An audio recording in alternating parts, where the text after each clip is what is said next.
प्यारे बच्चों, आज हम अध्याय 6 धारा विद्युत के दूसरे भाग पर आप लोगों को कुछ पॉइंटों पर अध्ययन करेंगे। आज हमारा पॉइंट है चालक, अचालक, अर्धचालक और वैद्युत ऊर्जा की स्रोत, जिसमें हमारा सौर ऊर्जा है, जल ऊर्जा है, पवन ऊर्जा है, रासायनिक ऊर्जा है, नाभिकीय ऊर्जा है, यांत्रिक ऊर्जा है, ऊष्मीय ऊर्जा होता है, प्रकाश वैद्युत सेल वगैरह भी होते हैं। देखिए, चालक इसको हम लोग कहते हैं कंडक्टर्स, अचालक नॉन कंडक्टर्स, इसको हम विद्युत रोधी भी कहते हैं, अर्धचालक ये हमारे सेमी कंडक्टर्स कहते हैं। जब आप कक्षा 12 में जाएंगे, वहां पर एक चैप्टर है इलेक्ट्रॉनिक्स, जिसमें आप transistor, diode, triode, television, transistor के बारे में अध्ययन करेंगे। वहां पर इसका आप विस्तृत रूप से अध्ययन करेंगे। यहां पर हम आपको इस वीडियो के माध्यम से सबसे पहले बात करेंगे चालक यानी कंडक्टर्स क्या होते हैं। वे पदार्थ जिनमें आवेश का प्रवाह, क्योंकि यहां पर हम आवेश पढ़ रहे हैं, आवेश का प्रवाह होगा तो धारा बहेगी, क्योंकि आवेश प्रवाह की दर को वैद्युत धारा कहते हैं। और आवेश का प्रवाह किससे होता है? पिछली वीडियो में हमने आपको बताया था, मुक्त इलेक्ट्रॉनों के द्वारा। तो वही चीज है कि वे पदार्थ जिनमें आवेश का प्रवाह सुगमता पूर्वक हो सकता है, विद्युत के चालक अथवा सुचालक कहलाते। जैसे हमारी जो धातुएं हैं, तांबा, पीतल, लोहा, एल्यूमिनियम, ये सब क्या है? चालक। यहाँ की आप लोगों ने देखा होगा कि जो हमारी पृथ्वी है, ये भी चालक का कार्य करती है, और हरे पेड़ जो होते हैं वो भी चालक का कार्य करते हैं। मनुष्य जो होता है इसमें भी चालकता होती है, आवेश में। अचालक की बात करें तो विद्युत रोधी, वे पदार्थ जिनमें आवेश का प्रवाह नहीं होता है, उन्हें हम अचालक यानी विद्युत रोधी कहते हैं। जैसे अब यहां पर हमारा आ जाएगा कांच है, कांच में नहीं होता है। दूसरा लकड़ी है, रबर है, प्लास्टिक है, ये सब हमारे अचालक के अंतर्गत आते हैं। अर्धचालक सेमी कंडक्टर क्या होता है?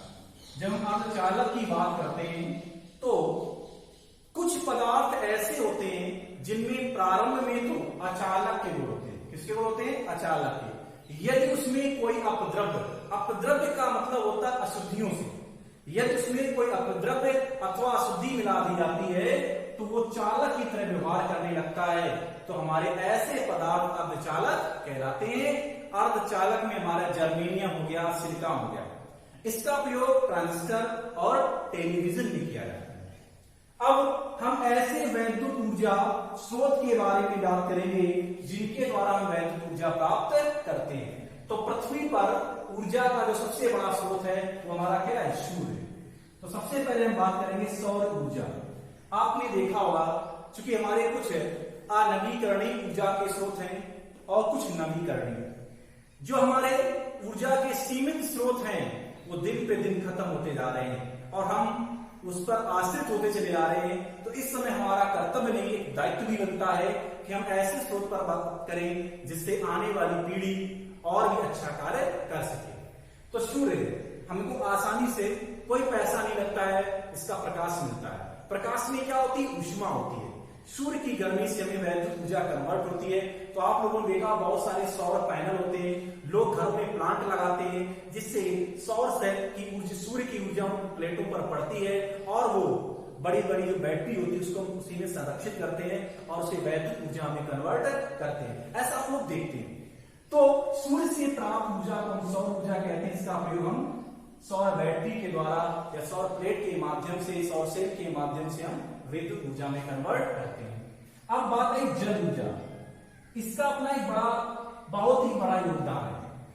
पृथ्वी के स्थल मंडल के 3/4 भाग यानी 75% के समथिंग जल होता है। अब ये जल में भी देखा होगा, बहुत सारे ऐसे प्रदेश है जहां हमेशा बाढ़ रहती है अक्सर, और बहुत से प्रदेश ऐसे जहां सूखा रहता है। तो ऐसे क्षेत्र में जहां पर सिंचाई के साधन बहुत ही मुश्किल होते हैं, वहां की नदियों में बांध बनाए जाते हैं। तो दो कारण होते हैं, एक तो पानी का स्तर बढ़ जाता है तो उसकी कई किलोमीटर की रेंज में आने वाली, हजारों किलोमीटर की रेंज में हम कह सकते हैं आने वाली फसलों की सिंचाई कम लागत में आसानी से लोगों को मिलने लगती है और वहां की पैदावार भी बढ़ती है। दूसरा, बांध में जो जल इकट्ठा किया जाता है, स्थिर जल में स्थितिज ऊर्जा होती है। उसमें बड़े बड़े होल टाइप के होते हैं दीवार में, जिनको एक टरबाइन पर गिराते हैं। तो स्थितिज ऊर्जा, जब जल हमारा गतिमान होता है तो वो गति ऊर्जा में कन्वर्ट होता है, और टरबाइन में मशीन पर गिरता है, टरबाइन की पंखुड़ियों पर, तो वो मशीन चलती है। तो स्थितिज ऊर्जा से गति ऊर्जा, और वो मशीन हमारा यांत्रिक ऊर्जा से, डायनामो बड़े बड़े लगे होते हैं जो हमारा विद्युत ऊर्जा में कन्वर्ट होता है, जिससे हमें अपार ऊर्जा प्राप्त होती है, जिसको हम शहरों में या गांव तक भेजते हैं। बात करते हैं पवन ऊर्जा। पवन ऊर्जा का मतलब होता है वायु ऊर्जा। ये केवल ऐसे प्रदेशों की बात कर रहा हूं जो समुद्री तट पर है, चाहे हमारा तमिलनाडु, कर्नाटक हो, गुजरात हो। ऐसे प्रदेशों में क्या होता है कि जो मौसम होता है बदलते रहते हैं। यहाँ पर हवाएं अक्सर चलती रहती हैं, तो बड़े बड़े खंभों पर बड़ी बड़ी पंखुड़ियां लगा देते लोग, जिनमें एक संबंध कर देते नीचे डायनामो से। तो जब हवाएं चलती रहती है, पंखुड़ियां घूमेंगी, तो क्या होगा, यांत्रिक ऊर्जा काम करेगी। वायु में गति ऊर्जा होती है, वो यहाँ मशीन चला रहा है यांत्रिक ऊर्जा में, उससे छोटे मोटे कारखाने भी लोग चलाते हैं, और उससे हम वैद्युत ऊर्जा भी डायनामो के माध्यम से उत्पन्न करते हैं। रासायनिक ऊर्जा, आपने बहुत सारे सेल के नाम सुनेंगे, चाहे हमारा डिक्लांसे सेल हो, डेनियल सेल हो, शुष्क सेल हो, बहुत सारे सेल के बारे में आप लोगों ने पढ़ा होगा। आप एक रेडियो का सेल या टॉर्च का सेल आप देखा होगा। इस सेल में पीछे एक जस्ते की प्लेट होती है, बीच में कार्बन की छड़ होती है, और ऊपर एक हमारी पीतल की या एल्युमिनियम टाइप की टोपी लगी होती है। अब यहां पर मैं आपको बता दूं, चूंकि कार्बन हमारी अधातु है, लेकिन कार्बन में भी चालकता होती है, ये ध्यान रखना। ये पॉइंट आपको बताने वाला हूं कि है तो अधातु, क्योंकि मैंने कहा सभी धातुओं में चालकता गुण होता है, धातुओं में, लेकिन अधातु में कार्बन ऐसी जिसमें चालकता का गुण होता है।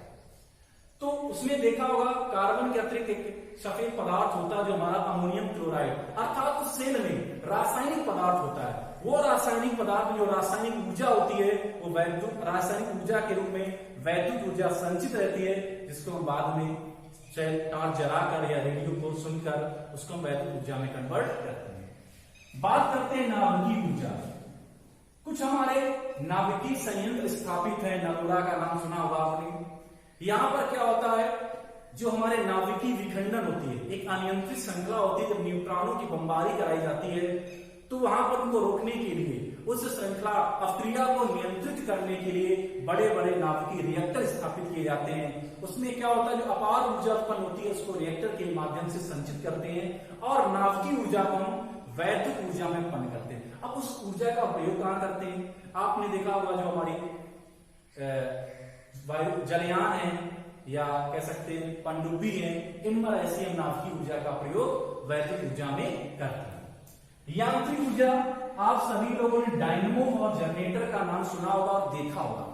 जब जनरेटर स्टार्ट किया जाता है तो पंखुड़ियां, मशीन चलती है यांत्रिक ऊर्जा, और उसको काय में कन्वर्ट करती है, वैद्युत ऊर्जा में करती है। आप सभी लोग इसका एक डायग्राम भी है लास्ट चैप्टर, इसके बाद वाले चैप्टर में, वहां पर हम इसको आपको डिटेल में इसका डायग्राम बना के बताएंगे।